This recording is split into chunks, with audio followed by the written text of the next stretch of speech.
Vamos a ir a la palabra del Señor. Vamos a estar en el libro de Reyes, primer libro de Reyes, capítulo 20. Vamos a leer los primeros 3 versículos. Primer libro de los Reyes, capítulo 20, versículos del 1 al 3. Dice así la palabra del Señor. Así como estamos, leemos la palabra que dice: entonces Ben-Hadad, rey de Siria, juntó a todo su ejército, y con él a 32 reyes, con caballos y carros, y subió y sitió a Samaria, y la combatió, y envió mensajeros a la ciudad a Acab, rey de Israel, diciendo: así ha dicho Ben-Hadad, tu plata y tu oro son míos, y tus mujeres y tus hijos hermosos son míos. Dejamos ahí la lectura, oramos al Señor. Dios eterno, gracias te damos en esta tarde. Gracias por permitirnos estar acá en tu casa. Gracias por los que están acá presentes. Oramos para que este mensaje también sea de bendición para nuestras vidas. Enséñanos, Señor, tus verdades y que podamos atesorar tu palabra en nuestros corazones. Lo pedimos, Señor, en el nombre poderoso de Jesús, por quien te damos las gracias.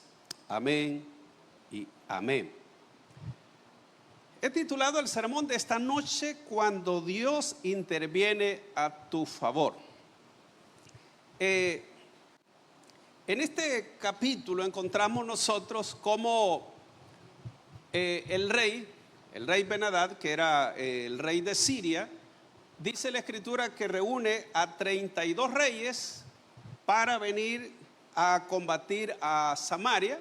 Samaria era la capital de Israel del norte, es decir, de las 10 tribus. Entonces, como ustedes sabrán, el reino del norte, desde que se dividió en el año 931 antes de Cristo, desde esa división el reino del norte fue idólatra, comenzando con el primer rey, que se llamaba Jeroboam. Entonces todos los reyes del norte fueron idólatras.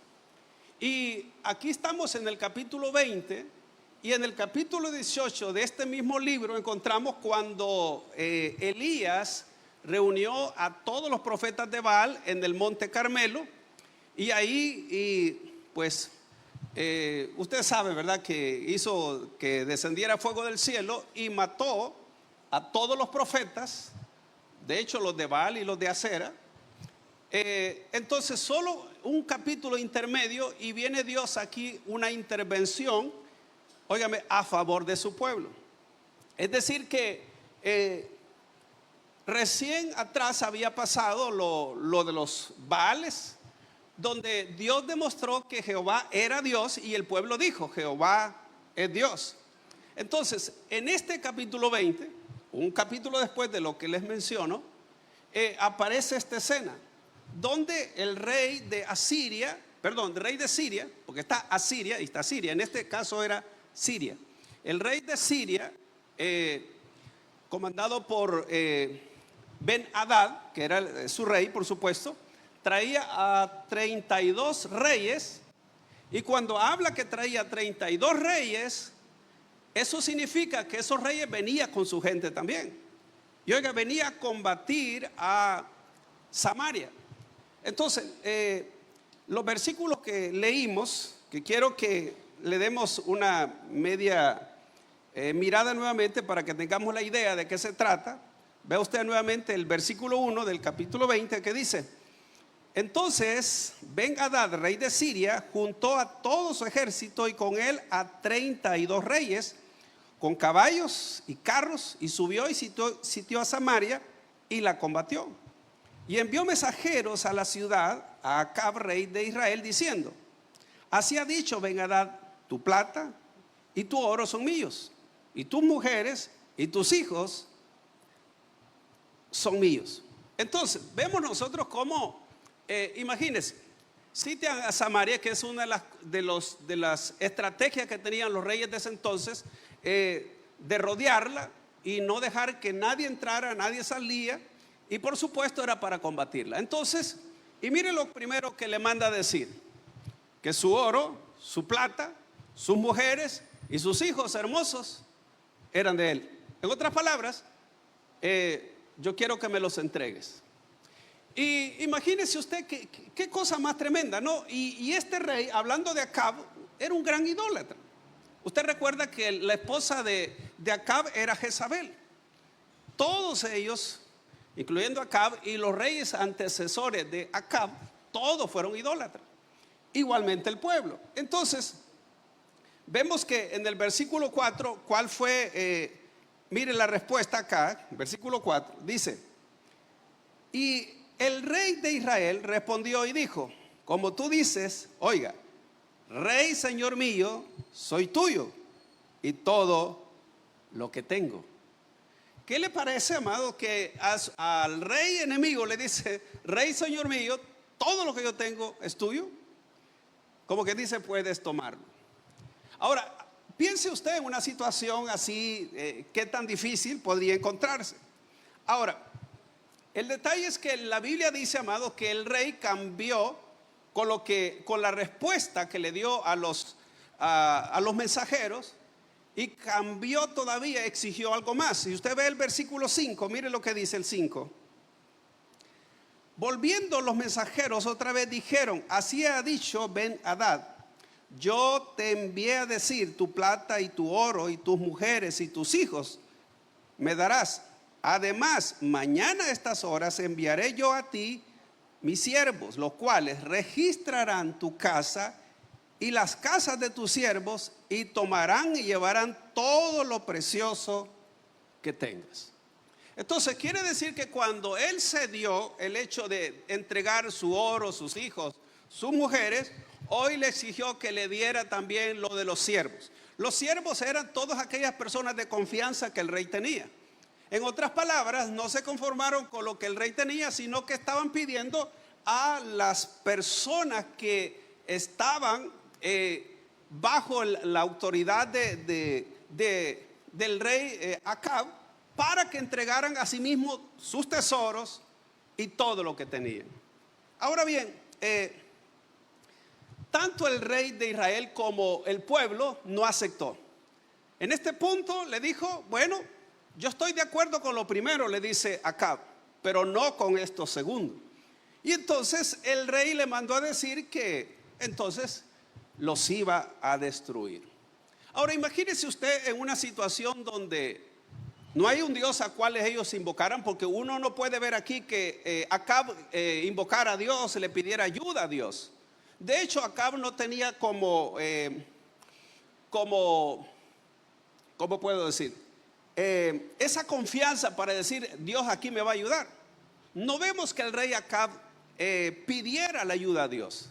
Sin embargo, vamos a encontrar de que Dios decidió ayudar a ese rey. Versículo 13, mire lo que dice: y aquí un profeta vino a Acab, rey de Israel, y le dijo: así ha dicho Jehová, ¿has visto esta gran multitud? He aquí yo la entregaré hoy en tu mano, para que conozcas que yo soy Jehová. Y respondió Acab: ¿por mano de quién? Él dijo: así ha dicho Jehová, por mano de los siervos de los príncipes de las provincias. Y Acab dijo: ¿quién comenzará la batalla? Y él respondió: tú. Ahora, por eso he titulado el sermón: cuando Dios interviene a tu favor. Porque óigame, Acab no pidió la ayuda a Dios, sin embargo el Señor se le envió. Y en este punto, amados, quiero decir de que a veces Dios hace cosas a favor de las personas, no porque lo merezcan, no porque las personas sean buenas, incluso no porque lo hayan pedido. Pero aquí era el pueblo de Dios, su rey era idólatra, su pueblo de hecho era idólatra, pero Dios había demostrado que Él era Dios, hablando en el capítulo 18. Y entonces envía aquí el profeta y le dice que le iba a entregar toda esa gran multitud. Es interesante entonces saber cómo Dios, amados, tiene misericordia, aunque a veces uno no la merezca. Porque en este caso el pueblo no lo merecía. El pueblo había abandonado, le había dado la espalda a Dios. Aunque habían reconocido quién era Dios en el capítulo 18, pero en este capítulo 20 Dios estaba dando a conocer como para que el pueblo dijera, miren, realmente Jehová es el verdadero Dios y Él está con nosotros.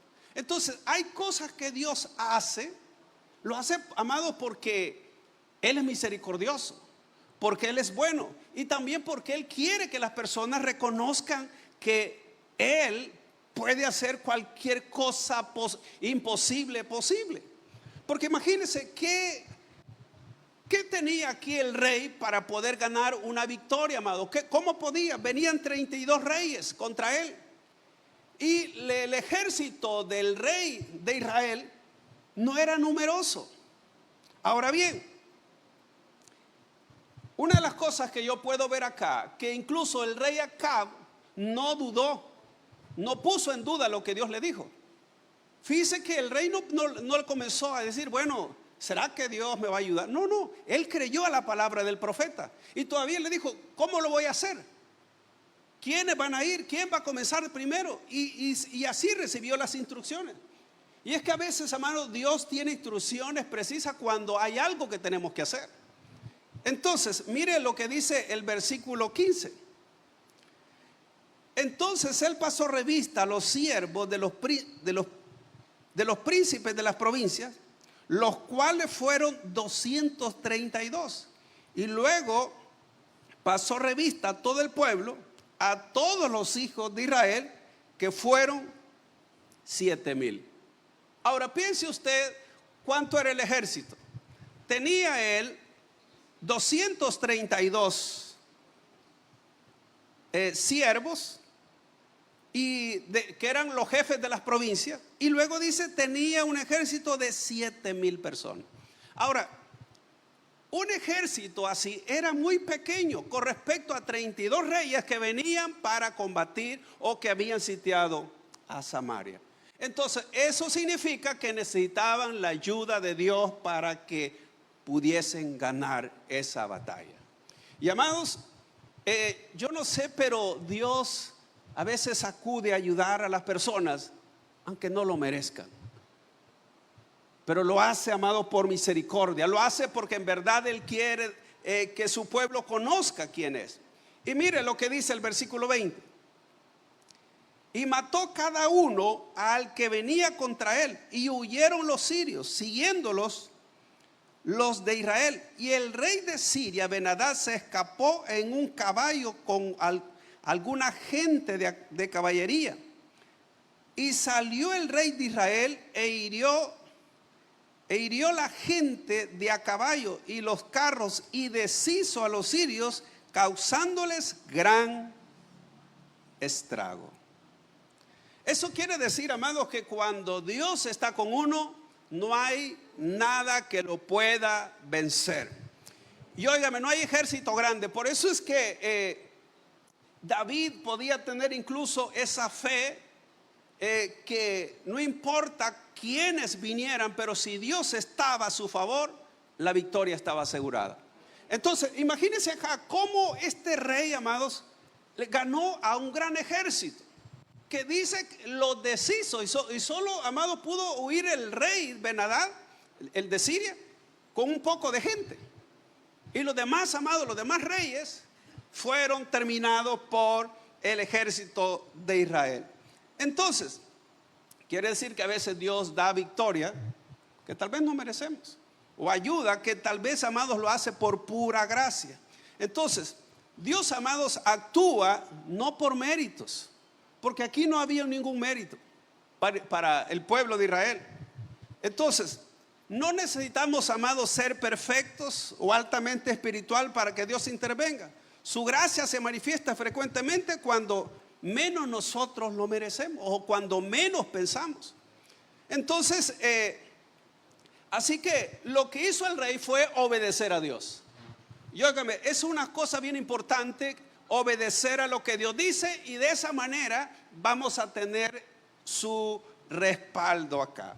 Ahora, mire lo que dice el versículo 22 del mismo capítulo.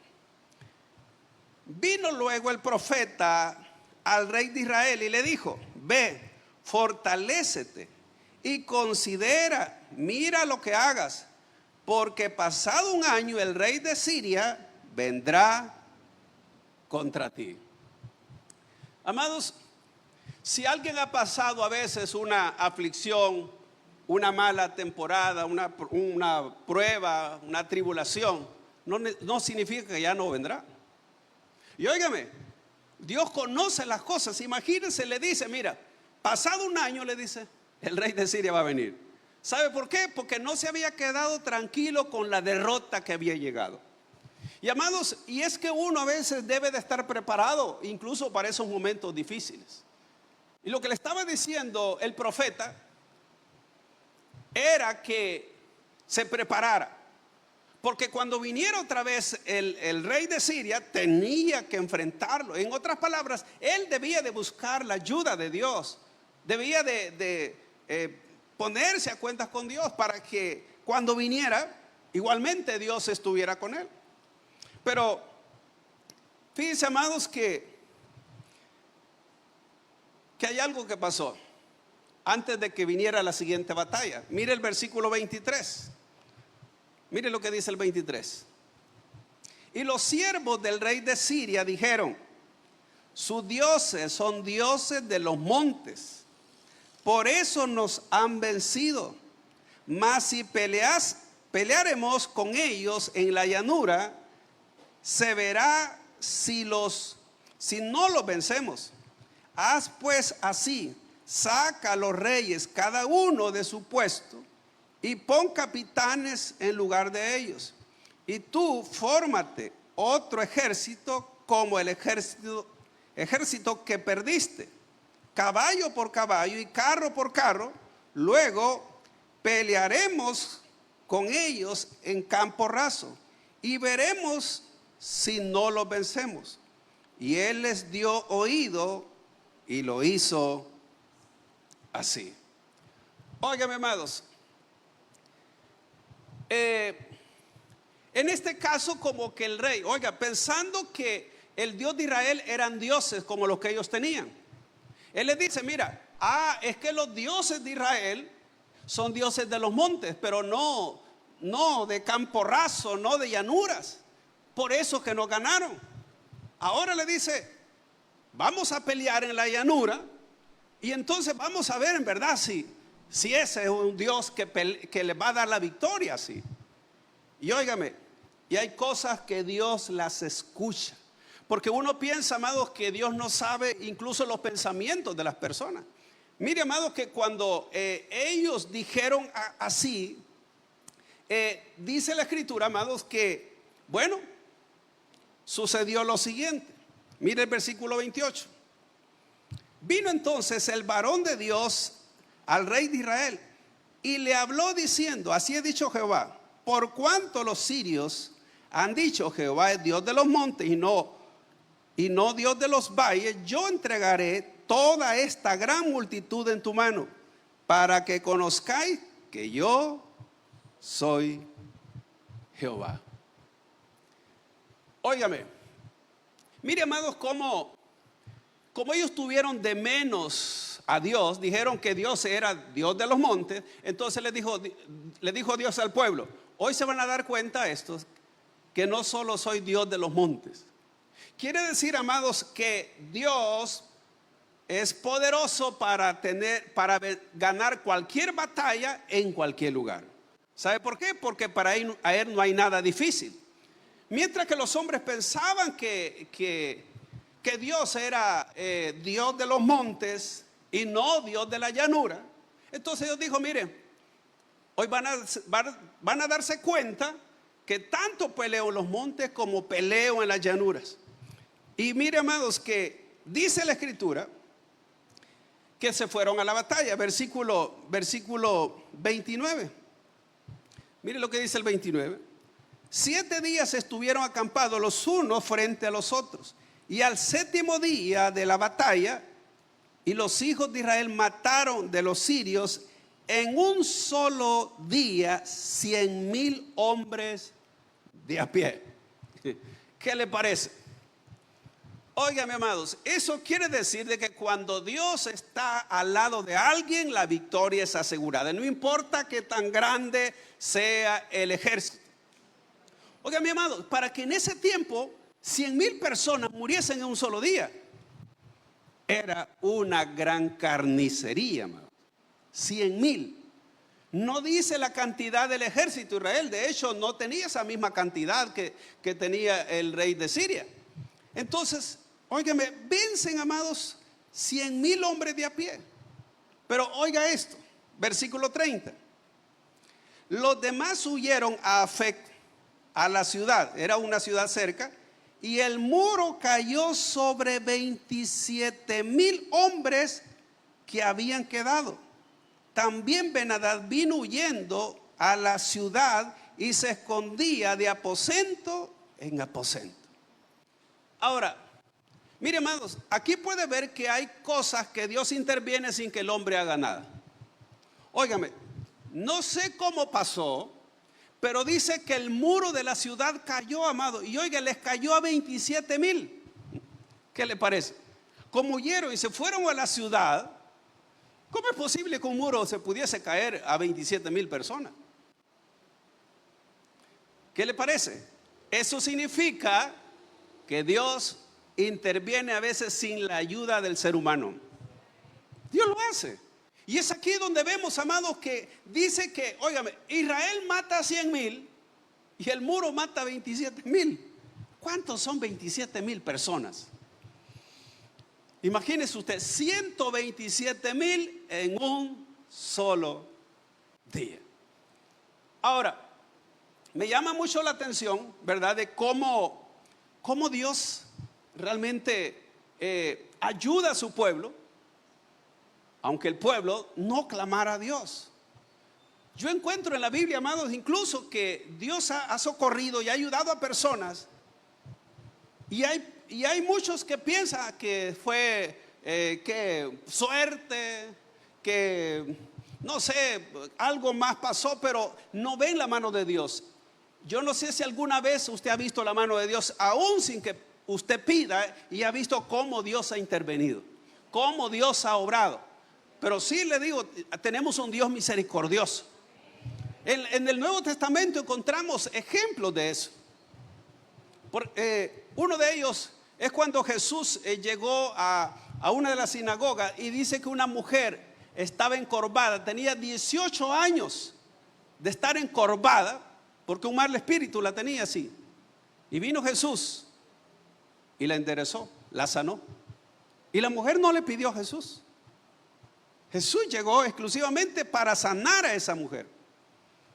En otro lugar, Jesús llega a una sinagoga y de igual manera un hombre dice que tenía la mano seca y le dijo que extendiera la mano, y él no le pidió el milagro, pero Dios, el Señor, le hizo el milagro, y el hombre extendió su mano y le quedó restaurada. Entonces, ¿cómo podemos ver, amados? Dios en verdad hace cosas no siempre que la persona pida, porque Dios es bueno, Dios es misericordioso.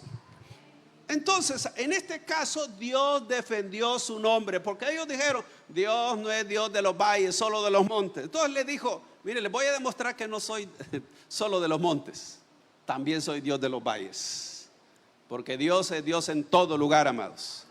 En todo lugar Él tiene poder para obrar. Él hace cualquier cosa. Gloria al Señor. Gloria al Señor. Entonces, amados, no hay que limitar a Dios. Nunca limitemos a Dios. Nunca digamos, esto Dios no lo puede hacer, porque Dios sí lo puede hacer. Solo es si nosotros creemos que lo puede hacer, también Él lo hace. ¿Ve? Y en este caso el rey, amados, no puso en duda que Dios lo iba a hacer, y la victoria la tuvo. ¿Qué le parece? Tuvo la victoria porque ellos no pusieron en duda. Ahora bien, fíjese, amado, cuando Dios hace un milagro, también uno debe ser cuidadoso, porque hay personas que se olvidan de lo que Dios hace. Y aquí pasó algo donde me quiero enfocar un poco. Es que dice la Biblia que como Acab huyó la segunda vez, y dice que se fue escondiendo de aposento en aposento, y le dijeron uno de los siervos, mira, Los reyes de Israel, le dijo, son gente piadosa. Mira, ¿qué tal si le venimos a ellos, a él, y le pedimos misericordia? Y se pusieron ropa toda andrajosa, se pusieron una soga al cuello y vinieron y se postraron del rey y le dijeron que les perdonara la vida. Y óigame, y aquí estaba el detalle, que el rey Acab le perdonó la vida. Entonces, es más, dice que hizo pacto con él. Viene y le dijo, bueno, si él vive, si Ben-Hadad vive, mi hermano es. Y óigame, hizo alianza con el enemigo. Y cosa que Dios no quería que eso pasara. Ya lo va a ver. Entonces, ponga atención a esto. Dice, amado, que luego viene un profeta y le narra una parábola. Es interesante que en los versículos siguientes habla de un profeta que le dice a su compañero. A mí me sorprende eso, porque siempre que lo he leído digo, hay cosas que uno no se explica, porque le dice a un compañero, mira, golpeame y hiéreme. Y dice que el compañero no lo quiso golpear. Y le dijo, bueno, por cuanto no obedeciste a la palabra de Jehová, cuando te separes de mí te va a salir un león y te va a herir y vas a morir. ¿Y sabe qué? Así pasó, murió. Luego, este profeta está en la misma historia porque es parte de lo que le voy a contar acá. Dice que le dice a otro compañero, mira, hiéreme. Y dice que aquel no amagó, él lo hirió, y no sé con qué le dio, si con el puño o qué, pero lo sangró. Y viene este profeta, se presenta donde el rey Acab, porque esto le iba a servir como una parábola para él. Dice que se puso una venda en los ojos y llega donde el rey Acab y le dice, mira, le dice, se postró ante él y le dijo que le habían dejado a él cuidando a un reo, si así lo podemos llamar. A una persona le dice, mira, cuídamelo, y si este se te va, tu vida será por la de él. Y entonces le dice, y yo le digo, por estar en una y otra cosa, se me fue. Y entonces le dice el rey Acab, bueno, tú has dicho tu sentencia, tu vida será por la de él. Y viene, le dice el profeta, se quitó la venda y le dice, ese eres tú. Porque por cuánto dejaste ir al enemigo, al anatema. Y entonces, y eso es lo que quiero que vea el versículo 42, mire lo que dice. Y él le dijo, así ha dicho Jehová, por cuánto soltaste de la mano el hombre de mi anatema, tu vida será por la tuya, por la suya, y tu pueblo por el suyo. Versículo 43, y el rey de Israel se fue a su casa triste, enojado, y llegó a Samaria. Pero quiero que veamos este mismo texto en el versículo 40, siempre en la Nueva Traducción Viviente, el 42. Mire lo que dice. El profeta le dijo, esto dice el Señor, por haberle perdonado la vida al hombre que yo dije que había que destruir, ahora tú morirás en su lugar, y tu pueblo morirá en lugar de su pueblo. Mi amado hermano, eso es tremendo, ¿verdad? Porque a veces uno confunde las cosas. ¿Sabe que este rey se pasó de bueno? Le perdonó la vida al enemigo. En ese tiempo, el enemigo de Israel era enemigo de Dios. Oiga, esto le pasó igual como cuando Saúl, Dios lo mandó a destruir a los amalecitas y le perdonó la vida al rey. Entonces Dios se enojó con él porque había hecho lo contrario a lo que Dios le había dicho. Entonces, en este caso, el rey Ben-Hadad era enemigo de Dios porque era enemigo del pueblo. Pero viene el rey y le perdona la vida. Y por eso le mandó el profeta. Le dice, mira, por cuanto no destruiste al que yo había dicho que tenía que destruir, entonces ahora tu vida será por la de él. Como que dice, él va a vivir y tú vas a morir. Quiere decir, amados, que cuando Dios, óigame, hace un milagro, cuando Dios hace algo, Él espera una respuesta de las personas. Porque cuando endurecemos el corazón y pensamos que, amados, que las cosas son bien y cuando están mal delante de Dios, realmente uno tiene que ser sabio de manera como Dios obra. Amados, ¿por qué Dios hizo ese milagro, 2 milagros? Para que Israel, amado, saliera victorioso con un gran ejército. Para que el pueblo, en primer lugar, reconociera quién era Dios y que el rey, en verdad, obedeciera, hiciera las cosas como Dios había mandado. Y que él no tomara decisiones que Dios no había ordenado. Y entonces, esto es lo que vemos acá. Fíjense bien, la lección, amados, que vemos acá es que la negligencia trae consecuencias. Y que aunque hubo gracia, Dios exige obediencia. La misericordia mal aplicada puede traer juicio, porque este hombre estaba aplicando misericordia, pero no era conforme a la voluntad de Dios. Acab dice que se va triste, pero no arrepentido. Óigame, si Acab se hubiera arrepentido, le hubiera pedido perdón a Dios, de seguro Dios lo había perdonado. Pero él solo se fue triste para su casa. Después de una gran victoria, óigame, en vez de ir gozoso, se fue triste. ¿Sabe por qué? Porque había una sentencia para él.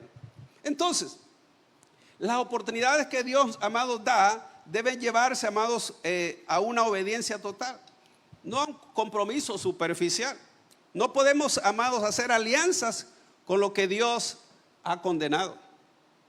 Fíjense bien, cuando Dios hace algo, y esto lo vemos aún en el Nuevo Testamento, Él espera una respuesta de parte del pueblo. Y quiero poner un ejemplo en Mateo capítulo 11, versículo 20, para ir concluyendo ya. Mire lo que dice 11:20 de Mateo. Entonces comenzó a reconvenir a las ciudades, en las cuales había hecho muchos de sus milagros, porque no se habían arrepentido, diciendo: ay de ti, Corazín, ay de ti, Betsaida, porque si en Tiro y en Sidón, óigame, Tiro y Sidón eran ciudades que no eran judías, mientras que Corazín y Betsaida eran ciudades de Israel.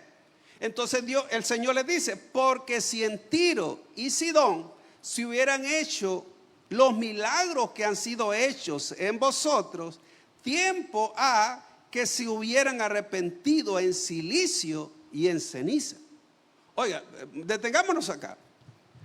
Mire, amado, el Señor hizo milagros en Corazín y en Betsaida, y ellos siguieron como si nada. Y luego el Señor les dice: mire, si en esas 2 ciudades paganas se hubieran hecho milagros, esta gente se hubiera arrepentido en ceniza, le dice. Como que dice, se hubieran vuelto a Dios. Pero estas 2 ciudades seguían igual, como que nada había pasado. Entonces mire, sigamos el versículo 22. Por tanto os digo que en el día del juicio será más tolerable el castigo para Tiro y para Sidón, que eran las ciudades paganas, que para vosotros. Y tú, Capernaum, que eres levantada hasta el cielo, hasta el Hades o el infierno, ¿verdad?, serás abatida. Porque si en Sodoma se hubieran hecho los milagros que han sido hechos en ti, habrían permanecido hasta el día de hoy. Por tanto os digo que en el día del juicio será más tolerable el castigo para la tierra de Sodoma que para ti. ¿Qué significa esto? Que cuando Dios hace algo, Dios hace un milagro, Dios interviene a favor de uno, hay de parte de la persona algo que tiene que tomar en cuenta, que a Dios se le exalta, se le agradece y se le obedece. Y en este caso, por supuesto, de la historia que vemos del rey Acab, ellos no pidieron milagro, pero sin embargo Dios intervino.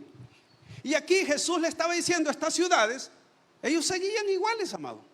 Jesús hizo milagros en esas dos ciudades y aún en Capernaum.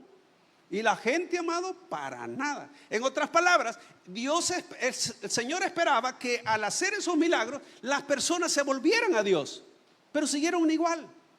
Quiere decir que hay personas, de hecho yo he conocido de personas que Dios les ha hecho milagros y no toman en cuenta lo que Dios les haya hecho. Que Dios los haya bendecido y no toman en cuenta la bendición que Dios les ha dado. Eso, amados, es tener en poco lo que Dios hace a favor de uno. Por eso yo creo que si Dios haya hecho algo en su vida, debe de haber agradecimiento en nuestros corazones y reconocer que la gloria le pertenece a Él. Que Dios hace algo siempre, amado, pero Él quiere que nosotros tomemos en cuenta que lo hace para que Dios sea exaltado, para que la gente conozca que Él es Dios. Así que, entonces, ¿cuál es la enseñanza que encontramos acá? Dios es fiel, amado, incluso cuando nosotros no lo somos. Eso es lo que vemos en Israel. Dios pelea nuestras batallas, pero espera obediencia de nuestra parte. No podemos subestimar, amados, a Dios ni actuar con compromiso. Amados, las oportunidades de gracia deben llevarnos al arrepentimiento, no al orgullo. Y en este caso, amados, las decisiones tienen consecuencias. Las decisiones equivocadas, aunque parezca pequeñas, pueden traer consecuencias graves. Entonces, esto es lo que vemos acá. La decisión del rey Acab, rey de Israel, de perdonar a su enemigo. Eso le trajo consecuencias. Así que, amados, no hay que mezclar misericordia con desobediencia. La gracia no es licencia para ignorar la justicia. Entonces, la pregunta es, ¿hay alguna batalla que usted está luchando hoy? Usted tiene que confiar que Dios no es solo de montes, es también un Dios de valles. No hay que hacer alianzas, amados, con lo que Dios ha llamado a destruir. Hay que romper con esos compromisos hoy. Le pregunto al final, ¿ha recibido usted alguna gracia de parte de Dios? ¿Cuán agradecidos estamos?